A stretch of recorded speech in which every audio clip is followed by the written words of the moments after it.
paz do Senhor Jesus, meus irmãos, estamos aqui em mais uma oportunidade para trazer mais um comentário, mais um subsídio para os professores da Escola Bíblica Dominical. Esta ferramenta, que o CAPED tem disponibilizado tem sido para nós de uma importância muito grande, poder assistir essas videoaulas, estudar a nossa lição e até compartilhar com os nossos irmãos e trocar ideias sobre o tema que nós está proposto, Estamos aqui com o nosso irmão Sérgio, que estará também cooperando conosco nesta oportunidade, e que Deus possa nos dar a graça, a sabedoria, conhecimento para poder ser uma bênção na vida de cada um de vocês, que possa ser muito proveitoso esta aula. A nossa lição proposta para hoje é a lição de número 12, que nos traz o título Cristo e o seu retorno glorioso, vamos aqui abordar uma aula um tanto quanto escatológica, não é o foco principal do nosso trimestre, mas, como eu estava dizendo aqui, diante desse tema, não tem como nós falarmos de Cristo, pessoa e obra de Jesus Cristo, sem falar do seu retorno. Então, nós vamos ter aqui a lição 12, Cristo e o seu retorno glorioso, e nossa leitura bíblica está em Mateus capítulo 24, e o versículo 29, que diz assim: E logo depois da aflição daqueles dias, o sol escurecerá, e a lua não dará a sua luz, e as estrelas cairão do céu, e as potências do céu serão abaladas. Então aparecerá no céu o sinal do Filho do Homem, e todas as tribos da terra se lamentarão, e verão o Filho do Homem vindo sobre as nuvens do céu, com poder e grande glória. E ele enviará os seus anjos com rijo, clamor de trombeta, os quais ajuntarão os seus escolhidos desde os quatro ventos, de uma à outra extremidade dos céus. Nós temos aqui que o nosso texto-chave é o verso 30, que vai nos trazer duas palavras bastante importantes para este tema, Cristo, seu retorno glorioso. Então, no nosso texto-chave, nós temos uma palavra que diz assim: aparecerá no céu. Então, Cristo aparecerá no seu retorno glorioso e as pessoas verão o Filho do Homem. Então, é muito bom fazer essa distinção, porque nós sabemos que na ocasião do arrebatamento, que nós vamos entrar nesse tópico ainda, está bem aqui, as pessoas não o verão, mas na ocasião do seu retorno glorioso. Então, esse texto-chave aqui é de grande importância para esse tema. Para refletir, a volta de Cristo será um acontecimento marcante para o mundo e, ao mesmo tempo, apoteótico para a igreja. Me permita dirigir uma palavra de oração. Querido Deus, diante desta oportunidade que nós estamos aqui nesta noite para trazer-nos este comentário para esta lição bíblica de escola dominical, pedimos que o Senhor nos conceda graça, nos conceda unção, sabedoria, autoridade do Teu Santo Espírito, para ser uma bênção, um canal de bênção para todos que estão envolvidos nesta obra. Continua abençoando, Senhor, esse departamento de ensino da Tua igreja. Abençoa Teu Filho que está aqui também conosco nessa ministração desta aula. Assim pedimos e agradecemos em nome de Jesus. Amém. O irmão Sérgio quer trazer para nós uma introdução também aí dos seus estudos. Amém. Pai do Senhor, querido professor, graças a Deus por esta oportunidade de novamente estar aqui trazendo subsídio, E o nosso propósito aqui não é dar a aula em si, mas trazer material, insights, ideias, para que você possa preparar o seu conteúdo, A nível de introdução, eu quero dizer que já foi mencionado que é impossível,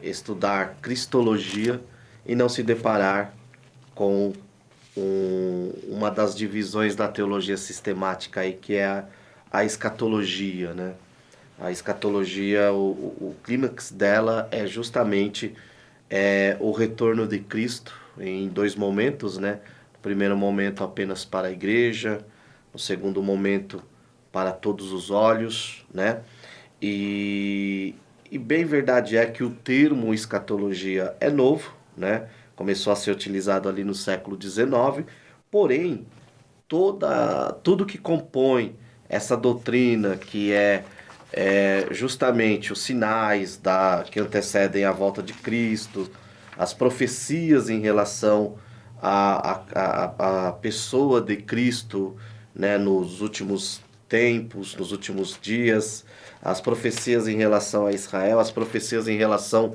à própria igreja, tudo isso encontra a sua sistematização ali no que nós chamamos de escatologia.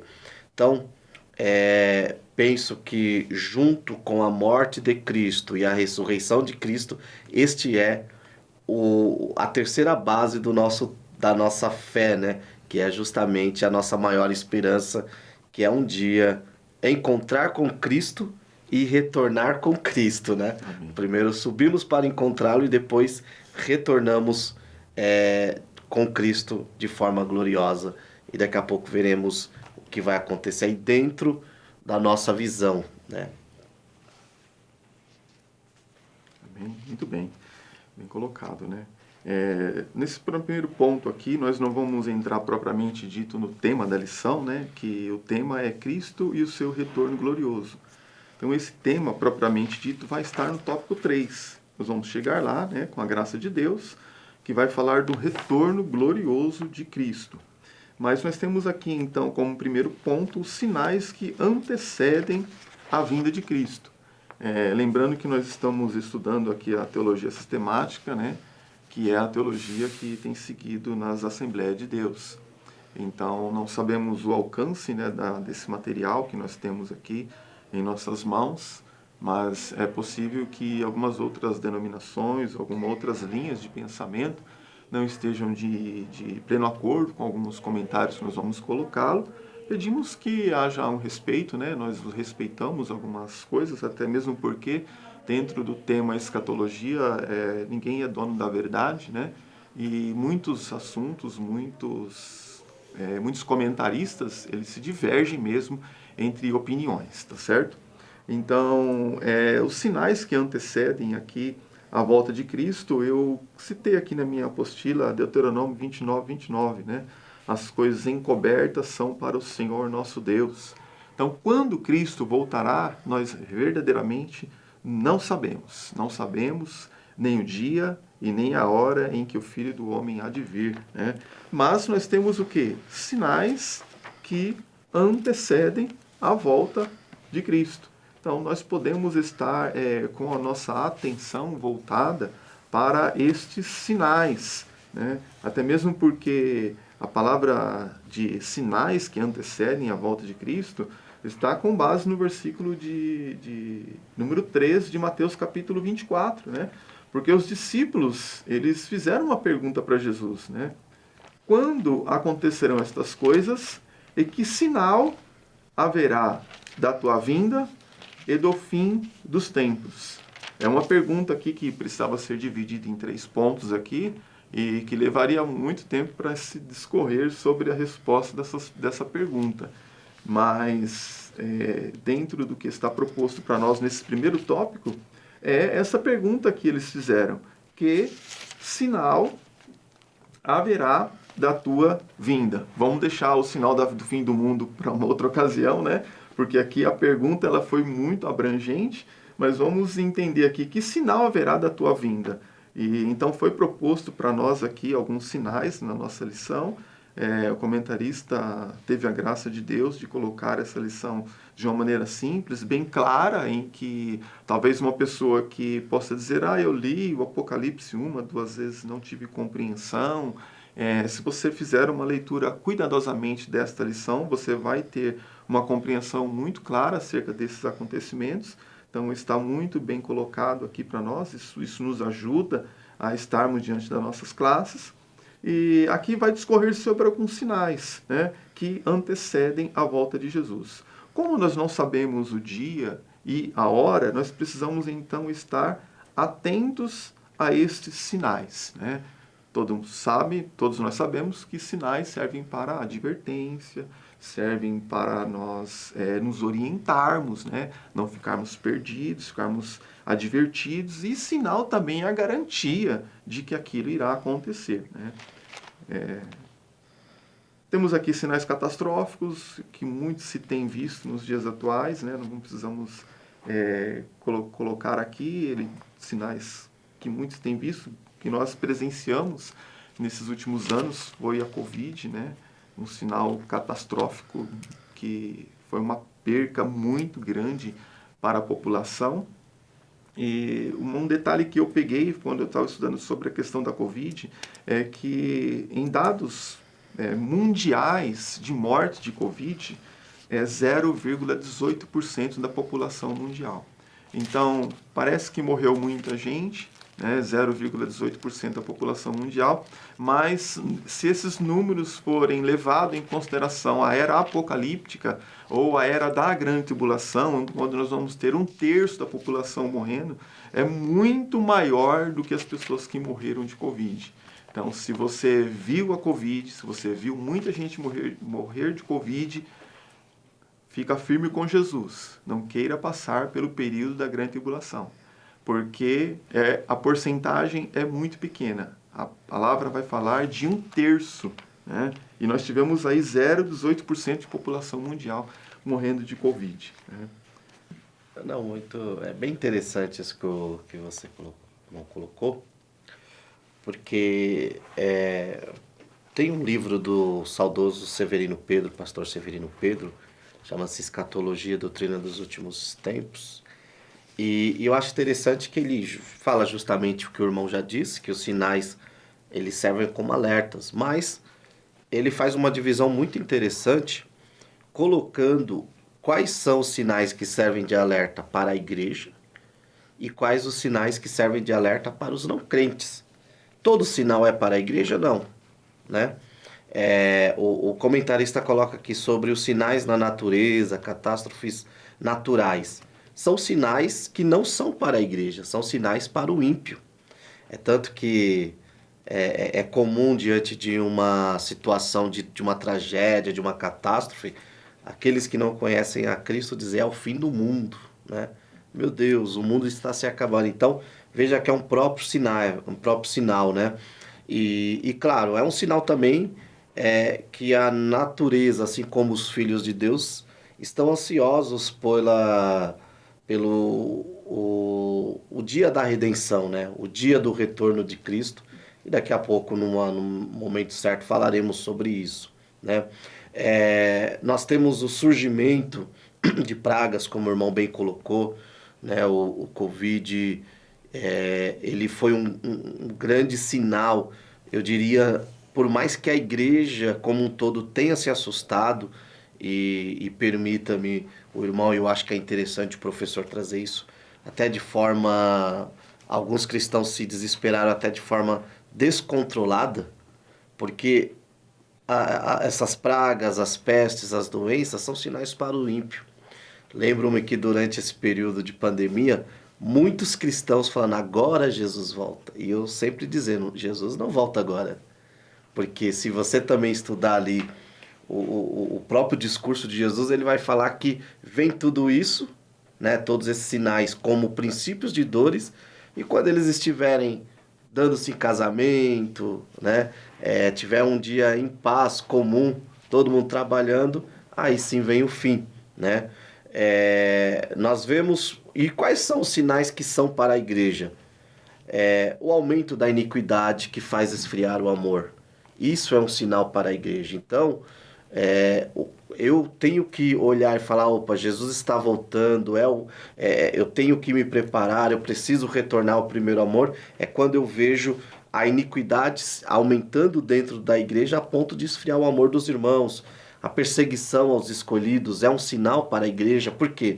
Porque o ímpio vê um cristão morrendo, na mente dele é só mais um que morre, por causa de uma religião. Nós, como crentes, e aí pegando um pouco do panorama das perseguições aos cristãos, nós olhamos e falamos, opa, esse é um sinal de que o Cristo está voltando. Então, com base nisso, podemos dizer que Jesus, ao subir ao céu, né, quando estava ali no cenáculo reunido com os discípulos, ali já começou o princípio de dores, começou todo essa primeira fase dessa escatologia cristológica, por assim dizer, né? Então, o surgimento de falsos profetas, e aí você pega a história desde lá do primeiro século até hoje, quantas pessoas não surgiram trazendo doutrinas, trazendo ensinamentos até, né, pastor, sobre o próprio tema volta de Cristo, Sim. né? Recente eu estava lendo acerca do juízo investigativo, que é uma doutrina escatológica defendida por um certo grupo religioso, e você vê que tal doutrina surge por quê? Porque ali um dos pioneiros desse movimento fala que em 1843, né, 43, Cristo voltaria, aí Cristo não retorna, opa, então nós vamos dar um jeito nisso. E aí surge toda essa teologia, essa teoria do juízo investigativo de forma a provar o quê? Falsos profetas e falsos cristos, né? Quantos falando que são cristos, né? E claro, acima de tudo, eu acho que o principal sinal aí para a igreja é esse esfriamento que leva a uma apostasia. Então, eu vejo sinais com essa visão. Eu acho que temos que dividir o que é sinal para a igreja, o que é sinal para o ímpio, né? Bem verdade é que os sinais que não são para nós também nos alertam e nos mostra que está próximo o retorno aí na primeira fase de Cristo. Muito bem.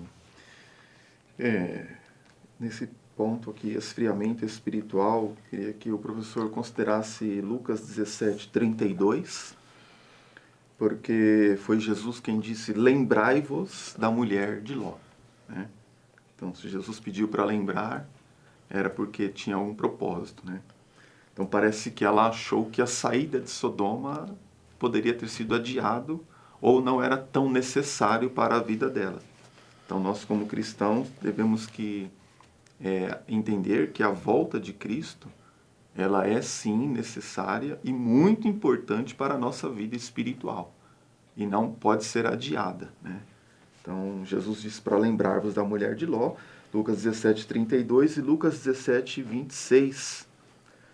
Como o irmão até citou esse versículo: assim como são nos dias de Noé, assim será os dias da vinda do Filho do Homem. Estamos vivendo dias, né, como sinal, em que tudo gira em torno de si mesmo. Né? O esfriamento espiritual, este mundo tecnológico em que nós vivemos hoje. Estava conversando com uma pessoa que ele conhece um pastor que ele tem mais de 5.000 membros de uma igreja virtual. Né? Então, como assim uma igreja virtual? É interessante saber isso. Né? Como pode ser uma igreja virtual, 5.000 membros? São membros que você não tem relacionamento, são membros que você não conhece, não sabe onde eles moram, você não compartilha dos problemas que eles têm dentro da casa deles. São membros virtuais. Né? Então, no virtual, a vida dele pode estar pronta para Jesus voltar a qualquer momento. Mas na sua vida real, pode ser que não condiga com a verdadeira fé que ele professa. Né? Então, isso está trazendo um grande esfriamento, né? Essas mídias, tecnologias, né? Não querendo aqui dizer que não é necessário, jamais, até mesmo porque essa ferramenta que nós estamos fazendo aqui é uma tecnologia de grande valia. Né? Se você puder, durante a sua ida para o trabalho, ouvir um podcast, assistir um vídeo, convidar até mesmo uma pessoa que não iria a uma igreja, que está na sua casa, para assistir um culto ali na sua casa, né? É uma ferramenta muito boa, tá certo? Todavia, tudo precisa ser bem administrado. Me permita colocar aqui um sinal da volta de Cristo, irmão Sérgio, que eu estudo um pouco sobre esse assunto, e já estudamos isso em outras escolas dominicais, mas que não está aqui na nossa lição, que é o sinal da reconstrução do templo em Jerusalém. Né? Então fica aqui mais como um subsídio para o professor ter um pouquinho a mais do que já consta na lição. A lição está muito boa, mas esse sinal da reconstrução do templo em Jerusalém é um sinal da volta de Cristo. Né? Então, eu gostaria que você guardasse esse texto de Oséias, capítulo 3, e o versículo 4, porque lá vai dizer que os filhos de Israel ficarão muitos dias sem rei, sem príncipe, sem sacrifício, sem estátua, sem éfode ou terafim. Né? Então o profeta Oséias que ministrou essa profecia, dizendo que o povo de Israel ficaria muitos dias sem rei. Então os professores de escola dominical já devem estar bem familiarizado aí com a questão da história de Israel, sabe que Israel perdeu o seu primeiro reino do norte, né, 722, 586 o reino do sul também Israel perdeu o seu rei. Então daí para cá Israel estava sem rei até 1948, quando volta a ser uma nação e volta a ter um governo, né? Então se cumpriu aí uma parte desse versículo, Israel ficou muitos dias sem rei, né, sem príncipe, ou seja, sem uma forma de governo, e sem estátua e sem terafim, né, que seria a idolatria. Então Israel entendeu que também o motivo que os levou para o cativeiro foi a idolatria. Então Israel hoje é uma nação curada da idolatria.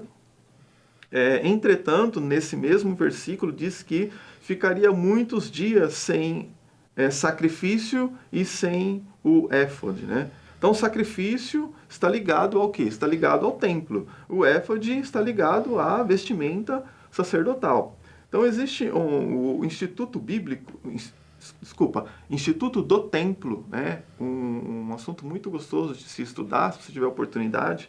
Dá uma estudada um pouco sobre isso. O Instituto do Templo foi fundado em Israel em 1984 pelo rabino Israel Ariel. E segundo esse Instituto do Templo, eles têm muitos utensílios para a construção do terceiro templo em Jerusalém. Eles têm muito. Inclusive, eles mostraram que foi gasto R$ 800.000 para se fazer uma roupa de um sumo sacerdote. Eles têm escolas para os levitas, onde eles estão estudando como que eles devem proceder no templo. O candelabro, foi gasto mais de US$ 1 milhão para se fazer o candelabro. E esses preparativos para a reconstrução do terceiro templo em Jerusalém é um sinal da volta de Cristo, né? Porque nós sabemos que esse terceiro templo será o templo que será profanado pelo anticristo. Está aqui em Mateus 24, versículo 15. Portanto, quando vires que a abominação da desolação de que falou o profeta Daniel está no lugar santo, né? Então, essa abominação da desolação é o quê? Uma profanação do templo, né? Uma profanação do templo que acontecerá no governo do anticristo. Então, para se profanar esse templo, ele precisa ser construído. Então, a reconstrução do terceiro templo em Jerusalém é um sinal da volta de Cristo. E quando nós vemos a movimentação que Israel está fazendo para reconstruir esse terceiro templo e o cumprimento da profecia de Oséias 3 e 4, né? Muitos dias sem rei, sem estátua, sem terafim, sem sacrifício e sem éfode. Então, aqui, essa profecia aqui, digamos que 70% já está se cumprindo aí deste versículo, né? Então, fica aí como um dos sinais. Vamos para o segundo ponto? Vamos. O segundo tópico aqui fala da primeira fase, né, da segunda vinda de Cristo.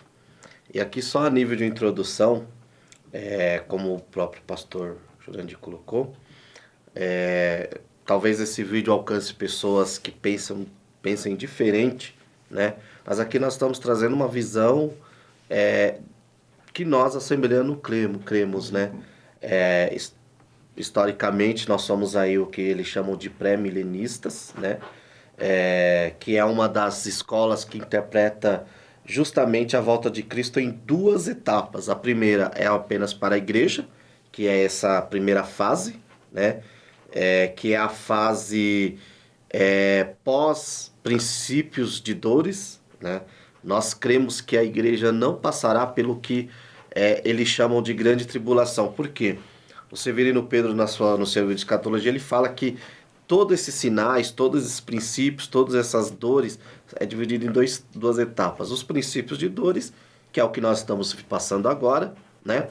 E depois dessa primeira vinda de Cristo, e aí começa a grande tribulação, que também é dividida em duas partes.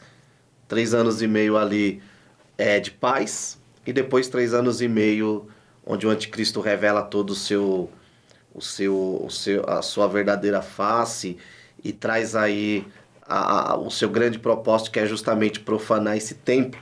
E só fazendo um adendo, pastor, eu achei muito interessante esse ponto que você tocou, que eu tinha até anotado aqui, que e poucas pessoas falam da reconstrução de um terceiro templo em Israel como um sinal, né? E nós sabemos que eles estão construindo esperando o Messias, mas a história, uma leitura da história nos mostra que o templo é necessário para se cumprir também a profecia acerca do anticristo, né? Quando ele entrará no templo de Deus, querendo falar como Deus, receber a adoração como Deus, e aí alguns judeus vão se opor àquilo, então eles vão clamar pelo verdadeiro Messias, né? Ainda trazendo aí um pouco dessas diferentes escolas escatológicas, por assim dizer, nós temos o pré-milenismo histórico, que é uma escola que defende o quê? Que a segunda vinda de Cristo, ela vem pós-tribulação, né? Só que ela vem numa única sequência, né? Ela não fala em duas etapas como nós cremos. Nós temos aí o amilenismo, que defende o quê? Que a segunda vinda de Cristo também é pós-tribulação, e interpreta o Apocalipse de forma literal, né? No amilenismo, o milênio não é visto como um período literal de 1000 anos, e sim espiritual, que já começou naquilo que eles chamam da primeira vinda de Cristo, quando Cristo adentra ali no santuário, enfim. Nós temos o pós-milenismo, que defende uma segunda vinda de Cristo como sendo pós-tribulacional, e também uma interpretação não literal do Apocalipse, né? Então são essas escolas. Mas, como já falei, nós como assembleano, nós cremos num pré-milenismo dividido em dispensações, né? Então, essa primeira fase de Cristo, ela acontece primeiro para a igreja, somente a igreja verá Cristo, né? A igreja sobe ao encontro de Cristo. E aqui nós temos a condição dos salvos e a condição dos ímpios. Os salvos, nessa primeira fase, nós cremos que os mortos em Cristo ressuscitarão, né? E junto com nós que estivermos vivos, subiremos ao encontro de Cristo, passaremos ali pelo tribunal de Cristo, onde serão julgadas nossas obras, e depois entraremos nas bodas do Cordeiro, onde cearemos com Cristo, num período ali que alguns colocam de 7 anos, e aí tem uma discussão que eu acho que é interessante o professor pesquisar. São 7 anos literais, como que é, mas assim cremos. Enquanto isso, os ímpios estarão aqui, primeiro, no primeiro momento, gozando de uma certa paz, né? Como diz a maioria dos pregadores, a igreja vai deixar parte da solução para o anticristo, né? Mais empregos, mais casas, então é um momento de paz. E depois, num segundo momento, o anticristo revelando a sua verdadeira face, perseguindo aqueles que não o adorarem, aqueles que não aceitarem ali o seu sinal, né? Que fala de comércio e tal. Então, nesse primeiro momento da fase, essa primeira fase da segunda vinda de Cristo, que é o arrebatamento, acontece isso, né? De forma bem resumida. Muito bem. É um tema que um assunto vai nos chamando o outro, né? E fica difícil nós passarmos assim com tanta pressa diante desses assuntos. Mas só queria citar, você pode anotar aí, depois você lê, Daniel 9, 27. Ele firmará uma aliança por muitos por uma semana, e na metade da semana fará cessar o sacrifício e a oblação. Tá? Então dá uma olhada em Daniel 9, 27 e também Daniel 12 e 11. Segunda Tessalonicenses 2 e 4, o qual se opõe e se levanta contra tudo que se chama Deus ou se adora, de sorte que se assentará como Deus, no templo de Deus, querendo parecer Deus. Isso aqui para apoiar o que nós falamos, né? Citamos esses versículos, mas está aí as referências bíblicas para te dar mais apoio ao professor. Nesta primeira fase, né, nós entendemos, né, na nossa teologia que a volta de Jesus se dará em duas fases, né? Então a primeira fase ele vem para a igreja e a segunda fase ele vem para Israel, né? Então, se ele vem para a igreja, somente a igreja o verá, né? Os ímpios não verá Cristo. Mas como se dará tudo isso? O arrebatamento da igreja é um milagre, né? É isso que nós precisamos aceitar. Aceitar como um milagre que irá acontecer na nossa vida. Assim como é o milagre do novo nascimento. Como que aconteceu o seu novo nascimento? Foi um milagre. Você se entregou para Jesus e você nasceu de novo. Tudo que tinha que não era de Deus, o Senhor limpou, né? Como que Lázaro ressuscitou? Como que um paralítico foi curado? Foi um milagre. Então o arrebatamento da igreja é um milagre, porque no momento, num abrir e fechar de olhos, os que morreram em Cristo ressuscitarão, os que estiverem vivos serão transformados, e ambos subirão junto para encontrar com o Senhor nos ares. É um texto bíblico isso, né? Mas como pode? É um milagre. Assim como os outros milagres que aconteceram, o arrebatamento também é um milagre, né? Nós, se estivermos vivos, seremos transformados. Os que morreram em Cristo serão transformados, ressuscitarão e subirão juntos para encontrar com o Senhor, né? Então está aí, 1 Tessalonicenses 4,14, 1 Coríntios 15, 35, 51, 52, né? Não há privilégio para quem morreu e nem perca, né? Até mesmo porque esta carta que Paulo escreveu aos Tessalonicenses, ela falou, não quero que vocês sejais ignorantes acerca dos que já dormem, né? Porque não vão proceder, nem nós vamos primeiro, nem eles vão primeiro, mas nós subiremos juntos, né? 1 Tessalonicenses 4 e 15, e tudo isso acontecerá numa fração de segundos, né? Por isso nós dissemos que é um milagre. O Senhor Jesus disse que seria vinda, seria repentina, né? Como um ladrão de noite. Paulo vai falar isso também, 1 Tessalonicenses capítulo 5, versículo 2, porque vós mesmos sabeis muito bem que o dia do Senhor virá como o ladrão de noite. E no versículo 4, mas vós, irmãos, não estáis em trevas, para que aquele dia não vos surpreenda como um ladrão, né? Então o ladrão não manda aviso, Cristo também não manda aviso, né? Ele apenas, nós sabemos que ele vem, não marcou o dia que vem. O ladrão age repentinamente, não demora muito no local do crime. Cristo vai agir muito rápido, vai ser num abrir e fechar de olhos. Ele vai raptar a igreja. O ladrão só leva as coisas preciosas, né? Muitas coisas grandes é deixado para trás. Cristo vai vir buscar a sua igreja preciosíssima, né? Que ele mesmo comprou, né? Esses salvos que subirem com Cristo, para os irmãos verem como a lição é muito, muito extensa, mas esses salvos que subirem com Cristo, eles subirão para o julgamento das suas obras perante o tribunal de Cristo e em seguida para as bodas do Cordeiro. E esses salvos subirão para o dia de Cristo, e aqui está assim, a condição dos salvos e condição dos ímpios, né? Então o comentarista aqui nos deu assunto para muita coisa, né? Então a condição dos salvos é estar com Cristo nessa semana, né? Essa última semana que vai se cumprir, desfrutando do julgamento das obras e do tribunal de Cristo, né? Seguido das bodas do Cordeiro. Então o dia de Cristo acontece no céu e na terra acontece o grande e terrível dia do Senhor, né? Durante esse período em que a igreja estará com Cristo. É interessante tudo isso que o irmão colocou, e aqui só fazendo algumas considerações, porque primeiro que quando nós falamos do arrebatamento, principalmente, há pessoas que elas começam a fazer conjecturas que eu considero até erradas e perigosas e que não cumpre o verdadeiro papel do assunto escatológico, que é o quê? Trazer alegria, esperança, gozo, tudo isso, né?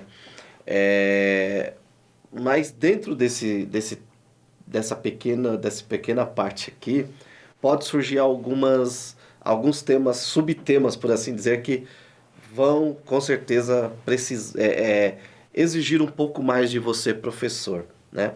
Na condição dos salvos aí, o próprio pastor já citou a questão do Tribunal de Cristo, né?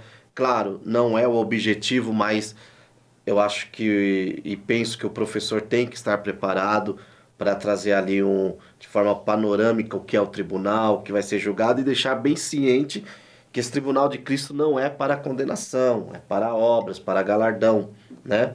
As bodas do Cordeiro talvez não tenha a mesma polêmica do tribunal, mas pode ser que surja, né? E do lado aqui da condição dos ímpios, penso eu, pastor, que o grande tema que pode ser que o professor tenha que se atentar muito é a figura do anticristo, né? E o irmão já citou aí amplos versículos, né? E tem um versículo de 1 João, capítulo 2 e o versículo 18, que diz assim: Filhinhos, esta é a última hora, o anticristo está vindo. Então veja que João fala de o anticristo, ou seja, um anticristo, uma pessoa, está vindo. Porém, muitos anticristos já têm levantado, conforme ouvistes. Por isso sabemos que é a última hora.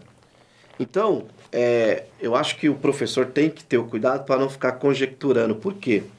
Recente, ouvindo um programa, eu tive a infelicidade de escutar uma pessoa falando que, na opinião dela, o Macron, presidente da França, era o anticristo. E eu fiquei pensando, rapaz, o cara não consegue resolver nem os problemas do país dele, como que esse vai ser o anticristo? Por quê? A figura do anticristo, ou o próprio anticristo, ele vai ser uma pessoa que vai surgir ali no momento da história, né? Devido nós temos essa esperança que já é a última hora. Pode ser que ele já esteja aqui, pode ser que, né, esteja estudando, enfim, se preparando, mas vai ser uma pessoa que vai vir com soluções, umas soluções mundiais, né? E quando fala que muito se tem feito anticristos, e aí eu quero novamente trazer a ideia do templo, né? Quando Jesus, em Marcos 13, 14 e no próprio livro de Mateus, fala dessa abominação, Cristo está utilizando de um texto lá de Daniel, capítulo 11, 31, que teve cumprimento duas vezes literal na história, para mostrar um pouco do perfil desse anticristo, né? Então nós vemos o quê? Que no primeiro momento, lá em 168 a.C., quando Antíoco Epifânio invade o templo e sacrifica ali um animal a Zeus dentro do templo, né? No lugar santo dos santos, ele está abominando. E depois, em 70 depois de Cristo, nós temos ali a figura do general Flávio Tito, que saqueia o templo de forma desrespeitosa. Então, são sinais. Então, você estudando o perfil dessas duas figuras, você tem um perfil de quem é o anticristo.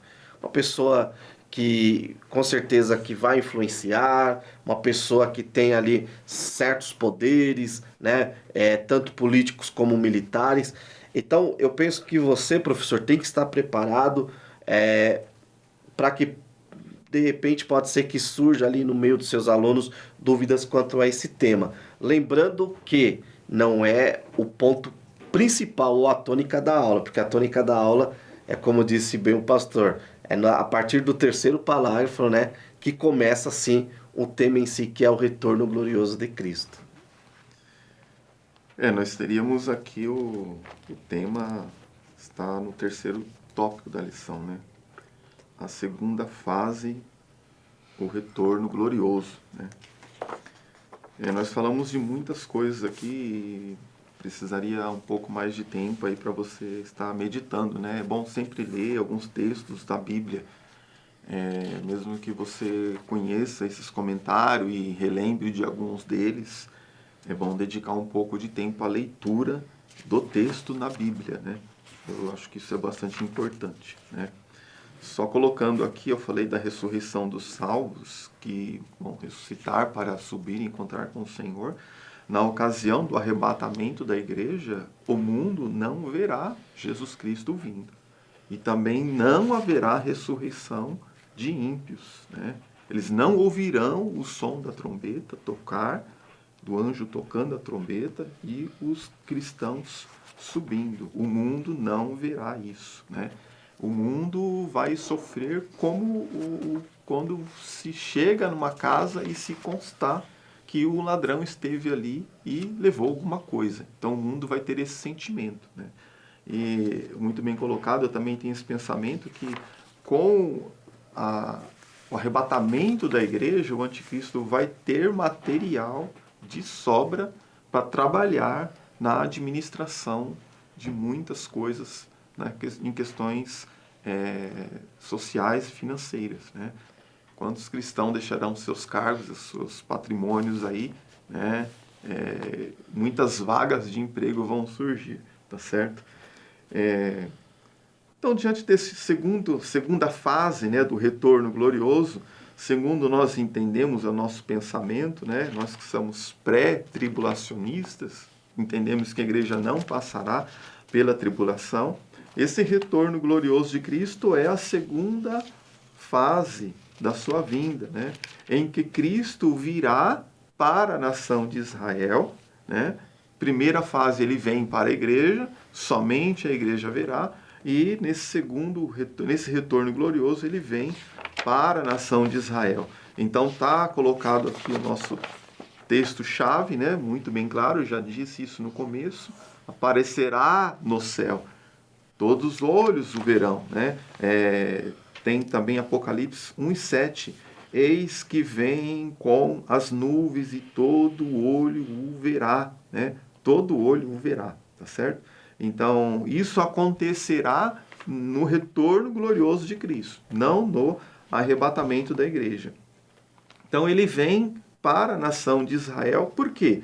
Nesse dia do retorno glorioso, vou colocar aqui alguns pontos aqui sem poder tecer com muitos comentários sobre ele. Mas no dia do retorno glorioso de Cristo, haverá o julgamento das nações, né, que irão adentrar no próximo ponto, que é a implantação do milênio, né? Isso está lá em Joel, capítulo 3, versículo 1 e 2. Joel, capítulo 3, versículos 14 e 15. Judas, versículo 14. Mateus, capítulo 25, 31 e 32. Né? Nesse retorno glorioso, Jesus porá fim ao governo do anticristo. Né? Então, aqui na nossa lição, por que essa lição não tem uma aula sobre grande tribulação? Porque o tema é cristologia. Né? Então, no tempo da grande tribulação, Cristo estará com a igreja, estará conosco lá. Então, né, não vamos falar sobre grande tribulação, mas Cristo, no seu retorno glorioso, ele porá fim ao governo do anticristo. Também nesse dia, na primeira fase, Jesus vem à ressurreição dos salvos. Nesse dia do retorno glorioso, não há ressurreição dos ímpios também. Né? Acredito que seria interessante aí o professor parar um pouquinho e ver as ressurreições que irão acontecer. Tá? Eu coloquei aqui no meu comentário, aqui, não sei se a gente consegue chegar lá, mas as ressurreições que irão acontecer aí. Né? E seriam as colheitas. Jesus será reconhecido pelos judeus como o seu Messias. Né? Então está lá, Zacarias 12, versículo 10. Né? Mas sobre a casa de Davi, sobre os habitantes de Jerusalém, derramarei o espírito de graça e de súplica, e olharão para mim, a quem transpassaram e prantearão sobre ele, como quem pranteia pelo unigênito. Chorarão amargamente por ele, como se chora amargamente pelo primogênito. Então, olharão. Então, quer dizer que eles verão Jesus. Né? Então, nesse retorno glorioso, que é o que Israel espera, né? Nesse dia, Israel não vai se envergonhar de Jesus, como eles não quiseram. Não, esse aqui não é o nosso rei. Você escreveu errado, rei dos judeus. Escreve que ele diz que ele é o rei dos judeus. Jesus vem montado no jumentinho. Então, os judeus, eles não queriam, né? Jamais dizer que aquele era o rei deles. Né? Não queriam que Jesus, falaram que eles seguiam Jesus. Mas nesse dia não, nesse dia eles verão o Senhor Jesus. Apocalipse capítulo 19, né, vai descrever a forma que Jesus vem. Jesus vem como um general, vem como um comandante de guerra, colocando fim ao governo do anticristo, livrando a nação de Israel do poder esmagador das nações que se reunirão para destruir Israel. Será como que uma última cartada de Satanás para destruir a nação de Israel, e nesse exato momento Cristo virá e nós estaremos vindo com ele, né? Este é um momento importante, né? Porque Jesus disse assim: aonde eu estiver, vocês vão estar também. Então, a partir do momento em que nós estaremos com o Senhor, nós estaremos para sempre com o Senhor, né? Então, o Senhor virá aqui nesse momento e a igreja virá com ele. Apocalipse capítulo 19, você pode ler isso. Então, ele vai libertar Israel do poder do anticristo e Jesus implantará o seu reino milenar. Isso segundo cremos, né, nosso pensamento aqui das nossas Assembleias de Deus, né? Então, sobre o milênio, o irmão Sérgio quiser trazer comentário, acrescentando. Eu acho bem interessante que o termo utilizado dentro do nosso pensamento e da teologia, da escatologia como um todo, aí é independente da escola, né? Se é pré, se é pós, se é ali no meio, né? Como agora tem uma escola que Cristo vem no meio. O termo parousia, né?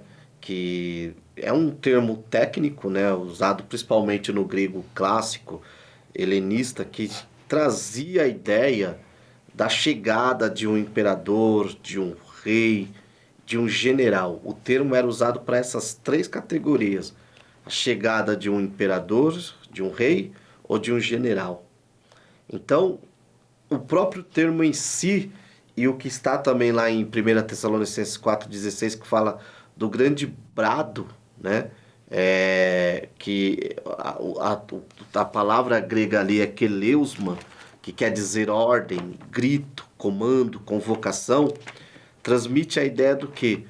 De Cristo retornando justamente para guerrear. Guerrear contra quem? Como o próprio irmão colocou, contra a figura do anticristo e de todos os seus aliados, né? Após toda essa guerra, julgamento das nações, tem a implantação do milênio, né? E o milênio, ele é, como todos os temas que envolvem escatologia, ele é um tema bem complexo. Por quê? Porque nós, das Assembleias de Deus, nós cremos que serão 1000 anos literais. Cristo vem, estabelece, aí se cumpre a profecia de Isaías 11 e de Isaías 65, que fala ali dos animais, né, que comerão, por exemplo, o leão vai pastar junto com o boi. Nós vemos ali que o idoso vai ter o vigor de um adolescente. E por que ainda não é o reino estabelecido? Porque se você lê as escrituras, principalmente de Isaías, que Isaías ele traz muita alusão sobre isso, nós vemos que haverá pecado ainda, né? Haverão pessoas que tentarão se rebeliar contra Cristo nesse período de 1000 anos. Então, por isso que nós não cremos que é o reino definitivo. Mas a pergunta é, para que um reino de 1000 anos, a implantação de um reino de 1000 anos? Porque Deus fez promessas que envolvem Israel como sendo o cabeça das nações. E nós vemos que essas profecias não se cumpriu em nenhum momento da história de Israel. Israel em nenhum momento se tornou cabeça, né? De colocar aí por cabeça e não por cauda. Nesse período, Israel será a cabeça, será a cabeça política, a cabeça espiritual do mundo. Onde diz, por exemplo, que uma vez por ano todos os reis, né, todos os povos irão a Jerusalém dobrar-se diante de Cristo. Isso acontecerá lá no milênio, né? Então, eu penso que o grande objetivo desse período é Deus cumprir as suas palavras acerca de Israel, né? Nesse período, Israel vai evangelizar, né, aquelas nações que não foram destruídas no julgamento das nações, né? O Severino Pedro, eu acho interessante que ele vai falar que haverão nações que se converterão totalmente a Cristo. Aí vai se cumprir Joel 2.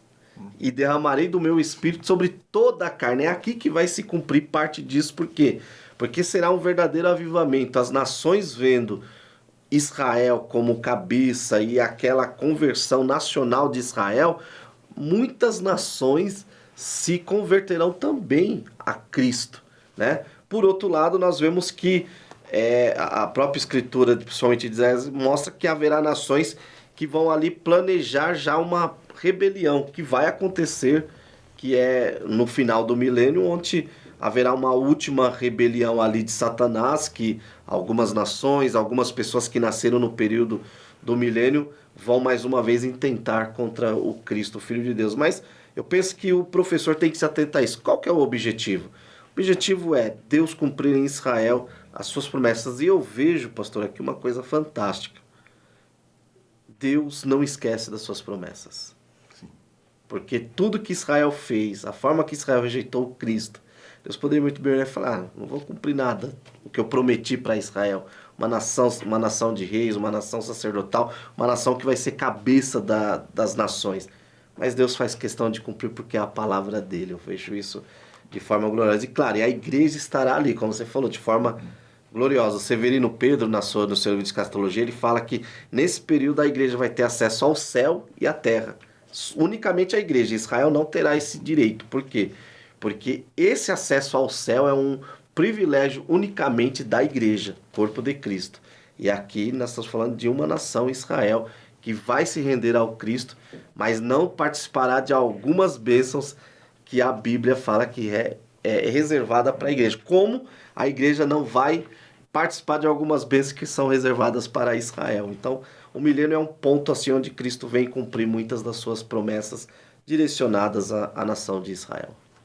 Sim. Até mesmo porque o Senhor Jesus, ele veio como homem, né? Ele veio, se humilhou, abriu mão de tudo que tinha para vir aqui na Terra. Então, acho que o mais difícil foi o que Jesus fez.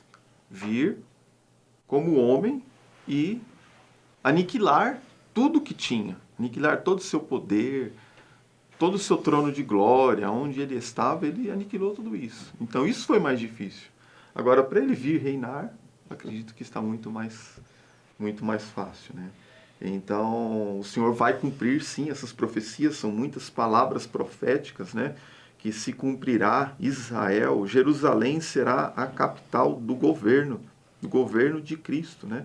Nós oramos, Senhor, venha ao teu reino, né? Tanto no céu como na terra. Então haverá Jesus sendo rei, reinará. A Bíblia diz que o Senhor será rei sobre toda a terra, né? Está lá em Zacarias 14:9. Jerusalém como capital do governo, Zacarias 8:22. Jesus será rei sobre toda a terra, Jeremias 23:5. A terra será sarada do poder do pecado. A criação geme. Está aqui, está na lição, né? Romanos 8:22. Eu li isso na lição também. Jesus destruirá o império de Satanás aqui na terra. Então, o reino milenar de Cristo é também isto, né? Anular o governo ou o reino de Satanás aqui na terra, né? Jesus estabelecer aqui na terra um reino de justiça e de paz. Miqueias 4, verso 3 e 4. A morte de uma forma muito restrita, isso não citou, está em Isaías 65:20. A vida humana prolongada, Isaías 65:20. E haverá muita saúde, Isaías 33:24. Isso porque estamos falando de cristologia. Então, no milênio, Cristo será o rei e esse será o reino de Cristo. Mas, rapidamente aqui, esse ponto aqui, última rebelião. Então, de uma forma bem resumida, Satanás um dia se rebelou contra Deus num momento passado em que nós desconhecemos, né? Isaías 14:12. Os irmãos devem estar familiarizados com esse texto aí. Satanás, expulso dos céus, levou após si a terça parte dos anjos, segundo entendemos também, Apocalipse 12:4. Satanás, expulso dos céus, estabeleceu o seu trono em regiões celestiais, que é as regiões ao qual nós lutamos, né? Efésios 6 e 12. Lutamos contra principados em regiões celestiais. Satanás não foi colocado em nenhuma prisão, né? Por ter se rebelado contra Deus. Então, eu vejo muitas teorias aí de Satanás, que será aniquilado, que ele está preso. Né? Nós não cremos assim. Nós cremos que ele tem o seu poder limitado por Deus sempre. Está lá o livro de Jó, Satanás estava solto. E por que ele não fez o que queria com Jó? Porque o poder dele estava limitado por Deus. Né? Por que ele não destruiu Pedro? Jesus falou: "O Pedro, Satanás me pediu para destruir, se andar você, mas eu roguei ao Pai." Então, né, Satanás foi colocado, não foi colocado em nenhuma prisão. Essa referência que eu citei, né? E Satanás será precipitado na terra na ocasião do arrebatamento da igreja. Depois você lê Apocalipse 12, 7 e 8. Né? Eu entendo que se Satanás foi precipitado para regiões celestiais e Jesus vai vir buscar a igreja, na ocasião do arrebatamento da igreja, aqui na terra vai ser período de grande tribulação. Então Satanás ele é precipitado na terra. E a Bíblia diz assim: ai dos que habitam na terra. Então eu entendo que o reino das regiões celestiais está sendo limpo para que a igreja possa passar. Né? Então é o Senhor Jesus precipitando Satanás na terra. Né? Então, por isso que na grande tribulação, Satanás terá grande poder aqui na terra. Inclusive, ele vai dar esse poder para o anticristo. Apocalipse capítulo 13, versículo 2. No final da grande tribulação, Satanás será derrotado por Jesus e preso por 1000 anos.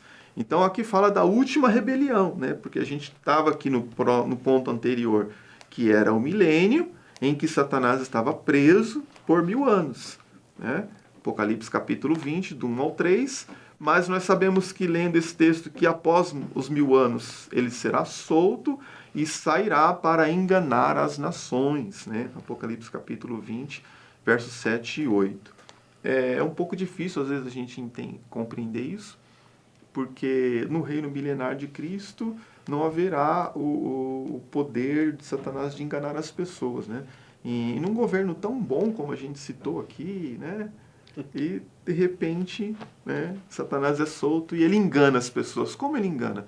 Ele é enganador, ele é inimigo, ele é astuto, ele tem as suas ciladas, as suas artimanhas, então ele enganará algumas pessoas, né? Fará uma rebelião, né? E por fim, então, por que última rebelião? Porque finalmente será lançado no lago de fogo. Apocalipse capítulo 20, verso 10. Eu queria pedir a permissão para fazer a leitura de uma frase aqui que eu li no livro O Plano Divino através dos Séculos, né? Que é do Laurence Yols. Belo livro. Está lá na página 143. Ele diz assim, olha: mas no fim do milênio, Satanás será solto do abismo por um pouco de tempo. Quando uma vasta multidão de gente o acompanhará em uma rebelião contra o Senhor Jesus Cristo em Jerusalém. Esta rebelião será fustigada imediatamente e dominada por Deus, que enviará fogo do céu e os devorará. Esse será verdadeiro e terminante fim da carreira de Satanás, quanto a esta terra, quando então ele será lançado no lago de fogo, onde será atormentado para sempre. Né? E aí está lá Apocalipse capítulo 20, verso 10. Né? Então Satanás não será aniquilado, assim como também os ímpios, as pessoas que não servem a Deus. Né? Essa teoria da aniquilação é uma mentira. Né? A Bíblia diz que haverá pranto e ranger de dentes. Né? Então, essa teoria é uma mentira do inimigo para dizer às pessoas: não, faça o que você quiser da sua vida, que se você não for para o céu, você será aniquilado, então você não vai mais existir, não vai passar por nenhum sofrimento. Isso não é verdade, né? Então é melhor ficar com Cristo. O melhor é receber Cristo, né? E aqui já a parte final desse tema tão glorioso fala da nossa maior esperança, né? E eu acho que a leitura de Apocalipse 21, versículo 1, 2 e 3 define muito bem o que diz. Então vi um novo céu e uma nova terra, pois o primeiro céu e a primeira terra já se foram e o mar já não existe. E vi a cidade santa, a nova Jerusalém. É interessante que o milênio acontece na Jerusalém, né? Mas depois de juízo final, de tudo isso, é uma nova Jerusalém, construída pelas mãos do próprio Deus, que descia do céu da parte de Deus, enfeitada como uma noiva preparada para o seu noivo. E ouvi uma voz forte que dizia, e que vinha do trono: o tabernáculo de Deus está entre os homens, pois habitará com eles, e eles serão o seu povo, e Deus mesmo estará com eles. E ele lhes enxugará dos olhos toda lágrima, e não haverá mais morte, nem pranto, nem lamento, nem dor, porque as primeiras coisas já passaram. O reino que não terá fim. Esses 4 versículos, ele traz resposta a todo esse tópico, né? Depois de tudo isso, a nossa maior esperança é estar ali naquela cidade e poder gozar de tudo aquilo que Adão e Eva perderam, só que agora dobrado, né? Porque eu sempre costumo dizer que o céu só é o céu, que a Nova Jerusalém só será a Nova Jerusalém, um lar tão acolhedor, tão gostoso, tão glorioso, porque o Cordeiro de Deus, o Cristo, nosso Salvador, ali estará. Então o céu só é o céu porque Cristo está lá. E a Nova Jerusalém, esse novo céu, essa nova terra, onde reinaremos eternamente com Cristo, só será tudo isso porque Cristo estará lá. Que esperança gloriosa poder estar com Cristo nesse glorioso dia.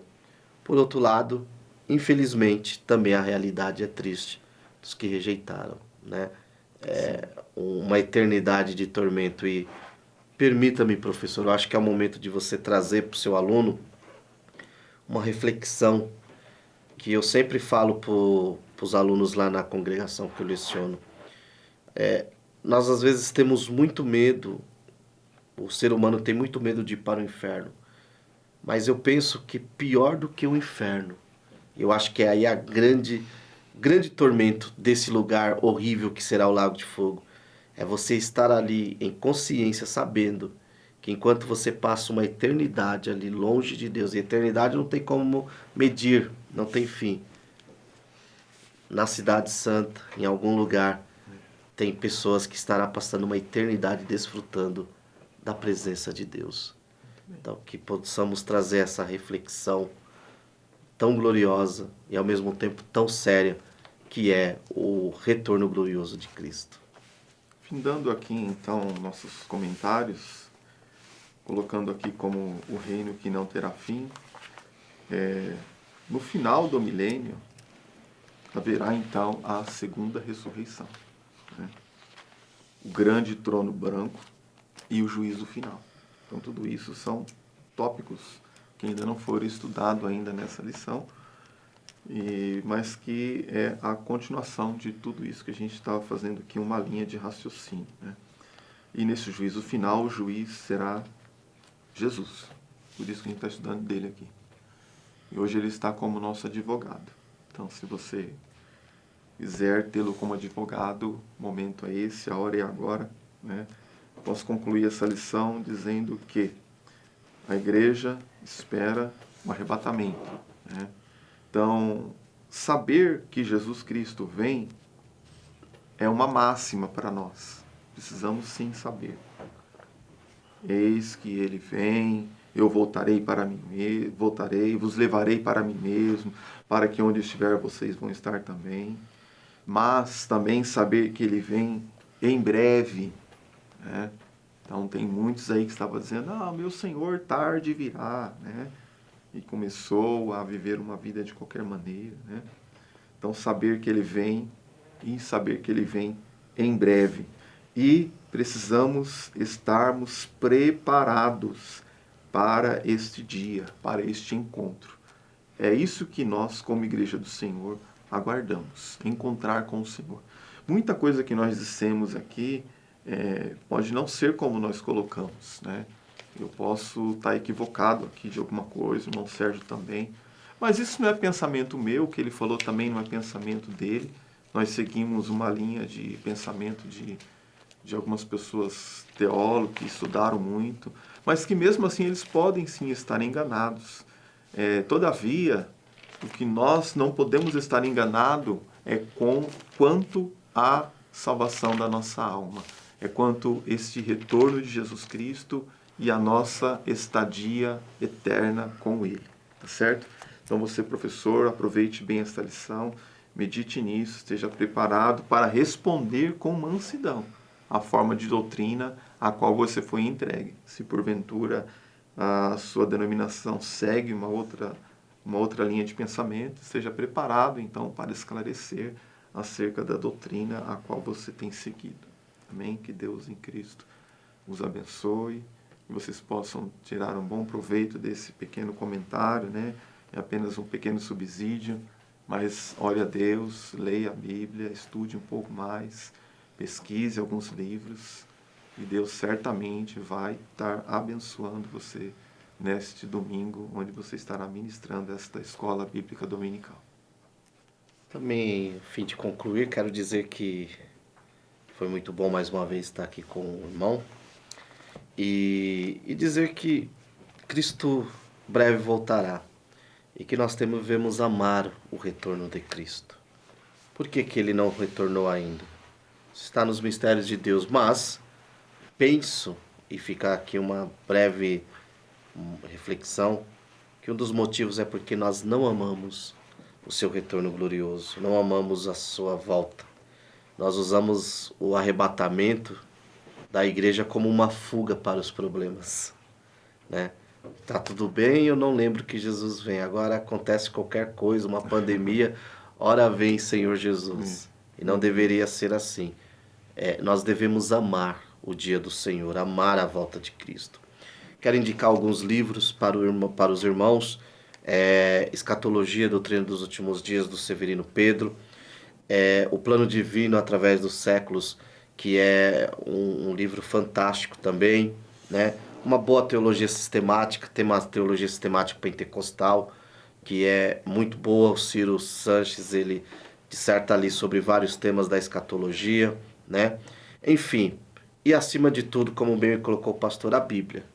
Então você tem a oportunidade de tirar dúvidas dos seus alunos, apresentar um tema que é base e é basilar da nossa fé, né? Esse é um tema que não temos como fugir, porque é a nossa maior esperança. Então, o desejo do meu coração, professor, que Deus te abençoe e que, como eu sempre digo, aqui nós lançamos caminhos.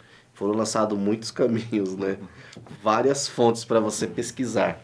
Que você possa ver essa videoaula, ir atrás de fontes, preparar o seu esboço, seu estudo, sua apostila e, acima de tudo, orar para que Deus abra a mente dos seus alunos para compreender o tema que é importante. Que Deus abençoe.